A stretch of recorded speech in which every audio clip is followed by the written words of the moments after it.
Durante a discussão, né, no governo, né, Bolsonaro, de 2019 até 2022, eu como comentarista de rádio, TV, etc., em alguns momentos me perguntavam assim, você não vai tomar posição? E eu dizia assim, o que você entende por tomar posição? É falar contra o governo? Não é essa a tarefa de um comentarista. A tarefa de um comentarista, de um analista, é analisar. E nesse sentido, a minha ideologia pessoal, ela não fica escondida, mas ela tem que ficar secundarizada àquela tarefa que eu me coloquei. Paulo Freire dizia que a educação é um ato político. Ela não é um ato partidário, ela é um ato político. Isso significa que numa sala de aula eu trato de política, num comentário eu trato de política, num livro eu trato de política, num podcast eu faço isso.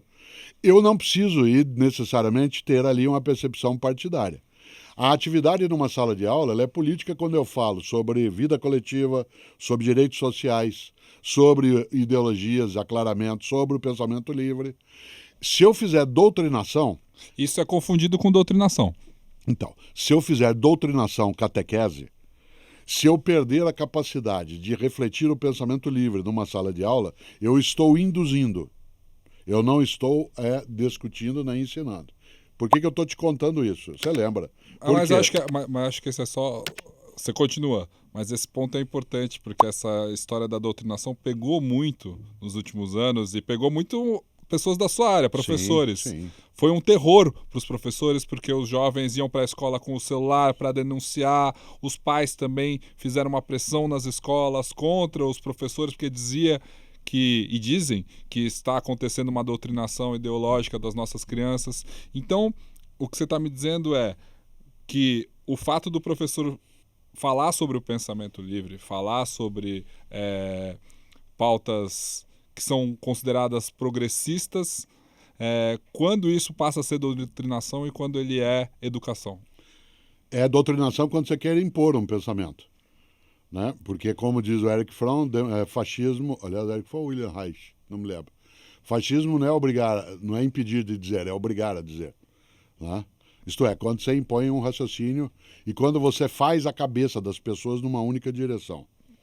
Você lembrou algo que a gente não pode, de maneira alguma, né, deixar de lado, que é essa argumentação. Sim, os professores, nos 30 anos mais recentes, só doutrinaram os alunos para a esquerda. Bom, se assim fosse, nós seríamos a comprovação concreta da nossa incompetência, certo? Porque se nós passamos 30 anos fazendo a cabeça para a esquerda e a direita é eleita em 2018, ou nós somos péssimos professores, ou nossa doutrinação não existiu, ou ela não tem nenhuma eficácia. Não, foram salvos pela internet. Então, esta ideia faz parte do conjunto do debate. O que eu quero dizer é que nos anos em que, na gestão, né, que estava antes na presidência da República, a qual eu não tenho conexão e simpatia, mas que respeito no processo democrático que aconteceu, em vários momentos nos meus comentários, eu não fazia nenhum tipo de tomada de partido nas falas sob o argumento, para mim, de que a educação ela não pode ser apenas a tomada de uma parte. E qual era a frase que vinha? Isentão. Em vários momentos ao longo desses últimos anos, nas redes sociais, inclusive, eu achei que você pegava muito leve. Porque eu já estava num movimento de que, tipo, não, a gente tem que fazer alguma coisa. Eu tenho que me posicionar. Não dá mais. Existe um ponto que é, por exemplo, nas discussões sobre o nazismo, nas discussões sobre a anticiência, naquele momento crítico da pandemia ali, eu achei que você estava pegando leve demais. Então, não sei.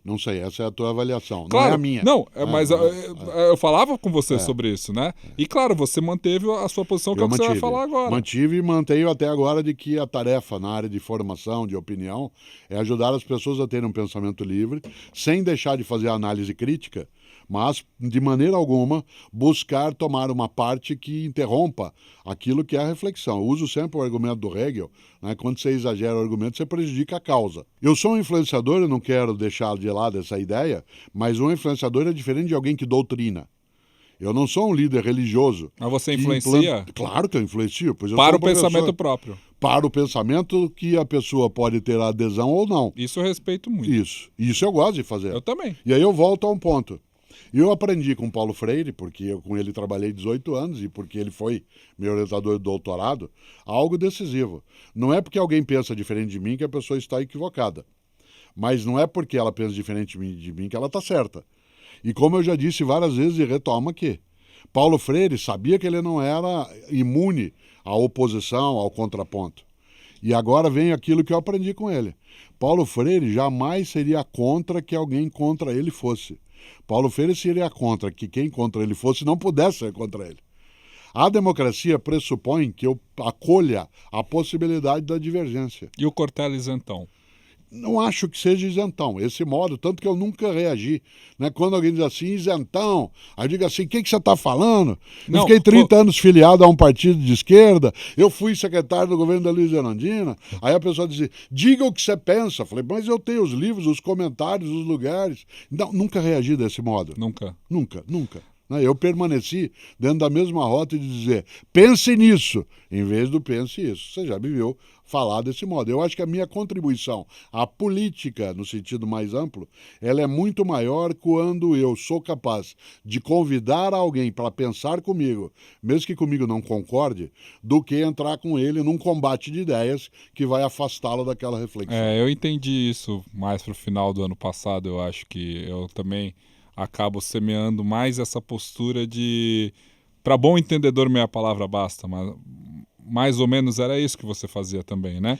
E também evitar que a pessoa se afastasse da reflexão que eu estava fazendo apenas porque ela começava um caminho que tinha, por exemplo, uma conotação que poderia assimilar partidarismo ou postura que era muito exclusivista. Que ela deixasse de te ouvir porque ela se desencantou em algum momento com algo que você disse.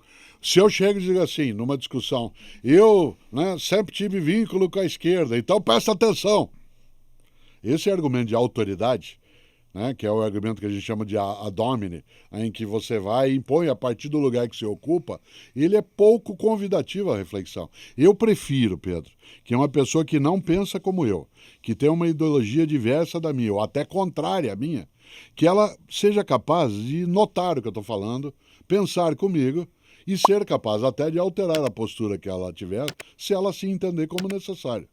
Eu acho que a capacidade da formação democrática... Alguns diriam que você dá muito crédito à audiência ou ao aluno, que as pessoas que te seguem não vão ter esse raciocínio mais complexo, então, eu não vão ser capazes. A minha tarefa é persistir nesse caminho. Utopicamente? Utopicamente. Paulo Freire entendia a utopia como sendo o inédito viável. O que é o inédito viável? É aquilo que ainda não é, mas pode ser. É inédito, por isso ainda não é, mas é viável, ou seja, pode ser. E eu persistirei nesse caminho, porque essa é a minha convicção. Mesmo que convidado por vários lados a tomar partido... Precisamos de você nas ruas, Cortella. A gente a gente precisa do seu apoio. Então, quem precisa? Quem precisa? O partidário. Então, o partidário. Mas se não é essa a minha rota nesse momento, eu deixarei que ocupe essa rota partidária quem tem essa percepção. Em vários momentos, inclusive nas redes sociais, você é convocado para ocupar um cargo público. Acho que é um bom momento, a grande fúria do mundo, para você esclarecer. Você vai ocupar algum cargo público ainda no futuro? Você vai ser o presidente, Cortella? Não é a minha intenção por várias razões. Ou um ministro? Durante muito tempo, como você sabe, eu tive atividade de gestão. Eu lembro, inclusive eu queria voltar lá da época que você foi secretário da Educação, porque foi uma época que a gente não conviveu muito, né? Não tinha nem horário, né? Você imagine uma rede municipal que tinha 60 mil professores, mais de 1.000 escolas, 1 milhão e tanto de alunos. Tá, mas fala, vai ser ministro ou presidente? Não é essa a minha intenção, por várias razões. E não é imodéstia, e nem a modéstia fingida. Acho que, primeiro, não é o meu caminho, mas já o foi.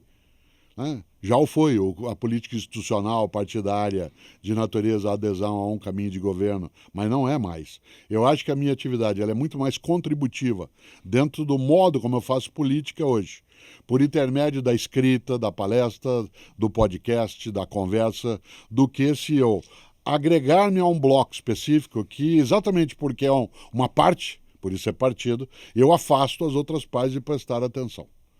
Eu não teria essa condição pessoal, não porque eu despreze essa atividade, ao contrário, senão eu não teria sido e não teria amizade com quem exerce isso. Mas eu acho que não é esse o meu caminho. Há muitas maneiras de fazer política. Esse, da atividade institucional, partidária, governamental, não é o caminho que eu quero. Já o fiz com alegria e dedicação, mas não tenho interesse, né, de fazê-la. Houve uma desilusão? Não, de maneira alguma. Houve uma forma muito desagradável de conviver com alguns princípios partidários num determinado momento que eu não estava enxergando a realização. Então foi muito mais, menos do que uma desilusão, muito mais um descompasso. Como assim? Um descompasso entre o que se colocava num grupo de um partido que foi fundado, como é o caso, né, do PT, no início dos anos 1980, que se colocava uma série de compromissos e que, para dar conta dos objetivos que tinha, alterou uma parte do caminho do compromisso. Isto é, deixou de ser decente em algumas coisas. Né? E nessa hora, eu posso fazer política de várias maneiras, mas não era esse o movimento que eu desejava. Por isso, né, em 2017, isso tanto faz se era o PT, eu faria isso em qualquer grupo que eu tivesse adesão ideológica. Mas como cargo público lá na secretaria, em 89, 90, 91, 92.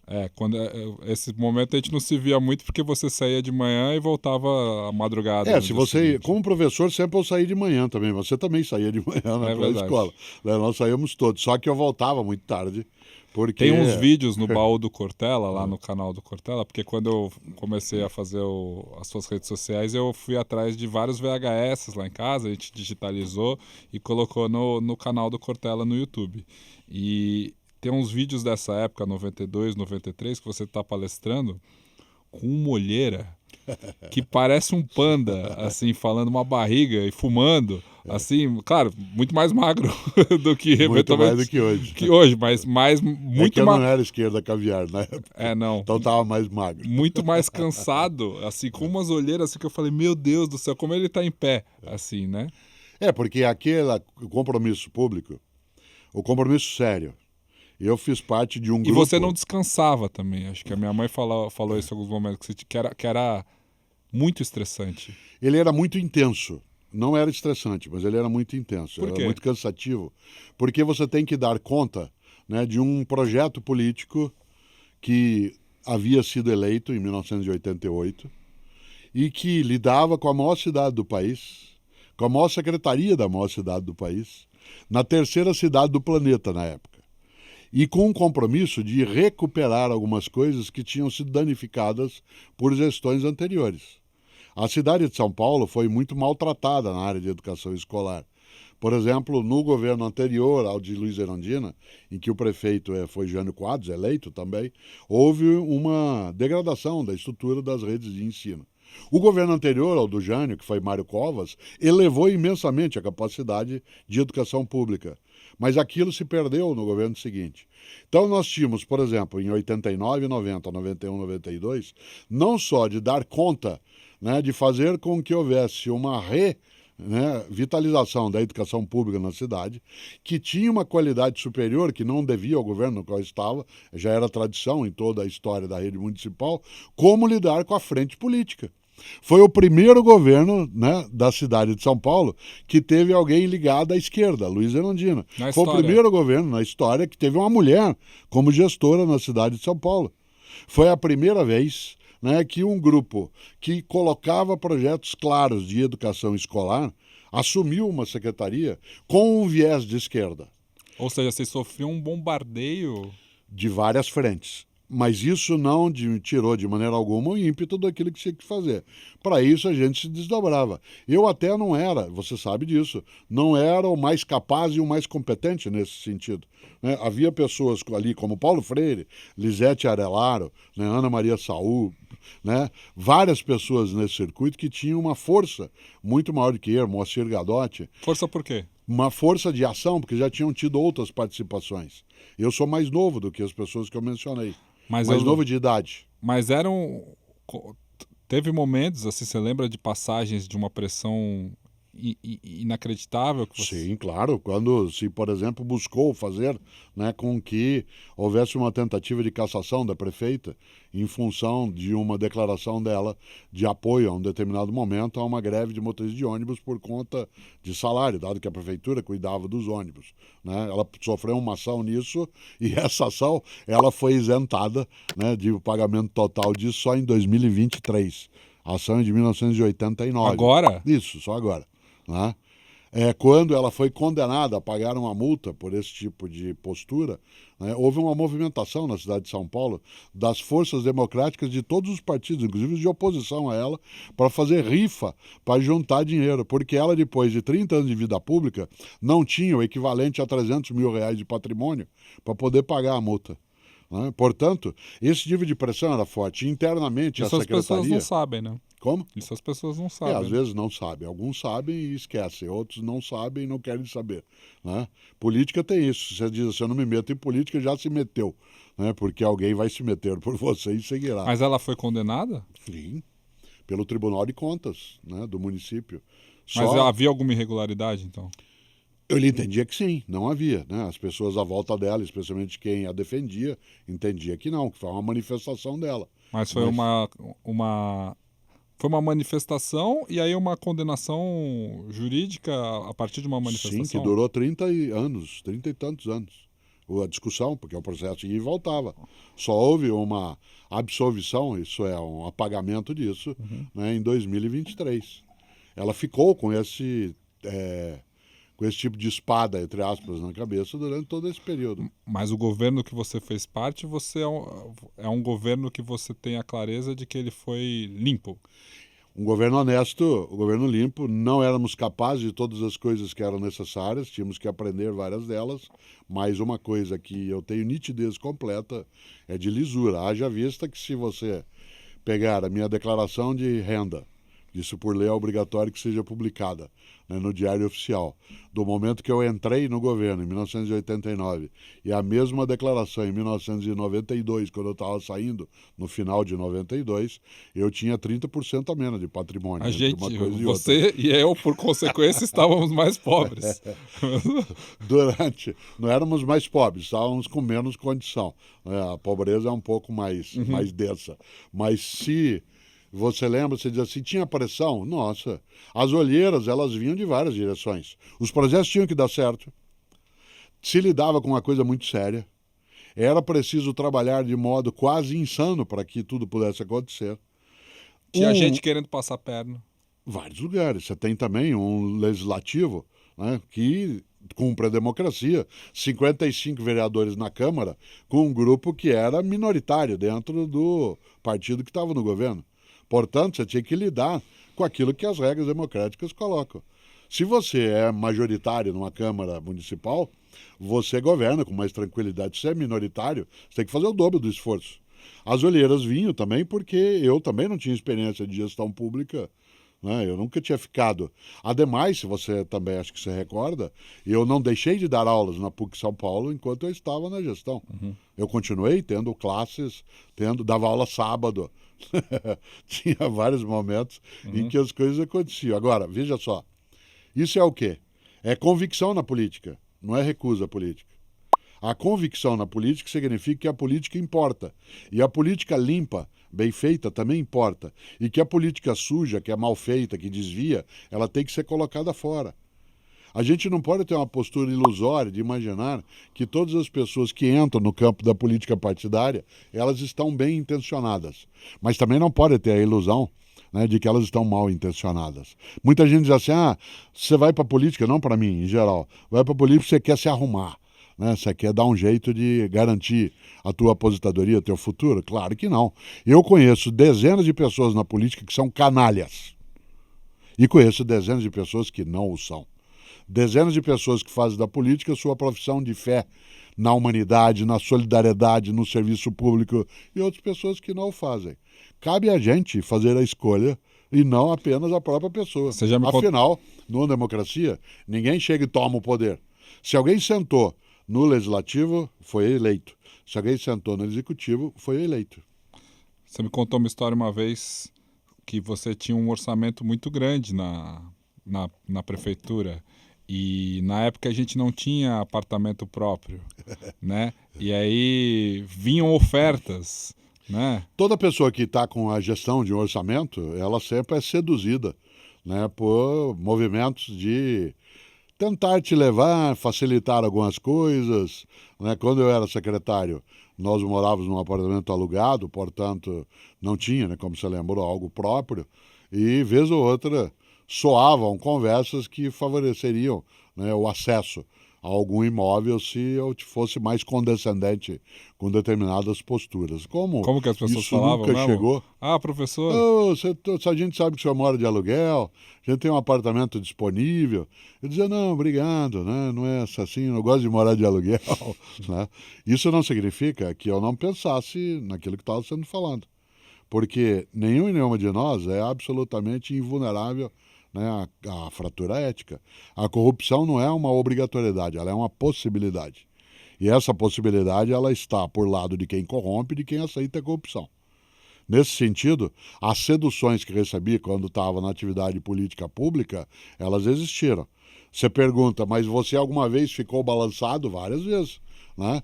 Altera a tua condição, altera a tua possibilidade, altera o modo de obter os caminhos. Da olheira. Isso, da olheira, por causa a gente recusa. O movimento, né, de fazer a política de modo sério, ele tem uma série de ônus, mas ele tem muitos bônus.